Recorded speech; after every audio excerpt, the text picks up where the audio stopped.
Hello दोस्तों, स्वागत है आपका हमारे YouTube channel arts accounting services में। तो आज की वीडियो में हम बात करेंगे basic terms of accounting part 2। तो आज का हमारा पहला टॉपिक है व्हाट इज़ एक्सपेंसेस। तो बेसिकली एक्सपेंस मतलब हमारे खर्चे। मान लीजिए कि जैसे हमारी कोई कंप्यूटर मैन्युफैक्चरिंग कंपनी है, उस कंप्यूटर को बनाने में जो कुछ भी लागत आती है वही हमारे एक्सपेंस कहलाते हैं। फिर ये हमारे एक्सपेंस ये 4 प्रकार के होते हैं। सबसे पहला है इनमें से प्रीपेड। प्रीपेड मतलब जिनकी हम फैसिलिटी तो बाद में लेते हैं लेकिन हम उनको पहले ही पे कर देते हैं। इनमें आता है हमारे advance rate, advance school fees, और इसमें हमारे मोबाइल रिचार्ज भी आते हैं। दूसरा आता है हमारे आउटस्टैंडिंग एक्सपेंसेस। वो एक्सपेंसेस होते हैं जिनमें हम फैसिलिटी पहले लेते हैं और उनको पे बाद में करते हैं, जैसे कि हमारे इलेक्ट्रिसिटी बिल और वाटर बिल। दूसरे आते हैं हमारे डायरेक्ट एक्सपेंसेस। डायरेक्ट एक्सपेंसेस हमारे वो एक्सपेंसेस होते हैं जैसे कि हम किसी चीज़ का प्रोडक्शन करते हैं, तो उस प्रोडक्शन को करने में जो भी हमारी लेबर कॉस्ट होगी, डिलीवरी चार्जेस होंगे, ट्रैवलिंग एक्सपेंसेस हो गए, वो हमारे डायरेक्ट एक्सपेंस के अंदर आते हैं। और लास्ट हमारा आता है इनडायरेक्ट एक्सपेंस। इनडायरेक्ट एक्सपेंस हमारे वो एक्सपेंस होते हैं, मान लीजिए हमारा कोई प्रोडक्ट बन के तैयार हो चुका है लेकिन उसको बेचने के लिए जो अगर हम उसकी एडवर्टाइजिंग करते हैं तो खर्चा हमारा आएगा इनडायरेक्ट एक्सपेंस के अंदर।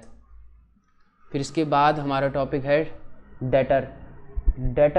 डेटर वो होता है जिससे हमें पैसे लेने होते हैं। मान लीजिए आपने किसी को कोई सामान सेल किया, लेकिन जो हमने उसे सेल किया वो हमने कैश में सेल नहीं किया बल्कि उसे उधार में सेल किया, तो वो व्यक्ति हमारे लिए क्या हो गया?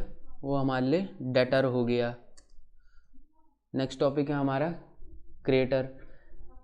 ये क्रेडिटर जो होता है वो डेटर का जस्ट अपोजिट होता है। क्रेडिटर हमारे वो होते हैं जिन्हें हमें पैसे देने होते हैं। मान लीजिए हमने कोई सामान खरीदा और हमने वो सामान उधारी में खरीदा, तो वो व्यक्ति हमारे लिए क्या हो गया? क्रेडिटर हो गया।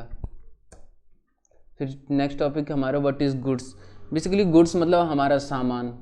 किसी भी चीज़ को हम गुड्स में कंसिडर कर सकते हैं।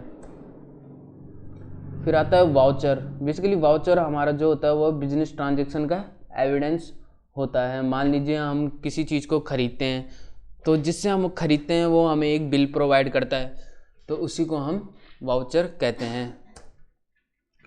फिर नेक्स्ट है हमारा व्हाट इज़ प्रोप्राइटर। तो प्रोप्राइटर बेसिकली उन्हें कहा जाता है जो कि किसी कंपनी के ओनर होते हैं, जो कि मतलब कंपनी का पूरा रिस्क अपने ऊपर लेते हैं, उन्हीं को हम प्रोप्राइटर कहते हैं। फिर नेक्स्ट है हमारा डेप्रिसिएशन। डेप्रिसिएशन उस टर्म को कहा जाता है जब हमारी अमाउंट में फॉल नज़र आता है। जैसे कि मान लीजिए मैंने कोई इलेक्ट्रॉनिक चीज़ खरीदी और आज से 2 या 3 साल बाद उसकी जो अमाउंट में गिरावट आएगी, उसी को हम डेप्रिसिएशन कहते हैं।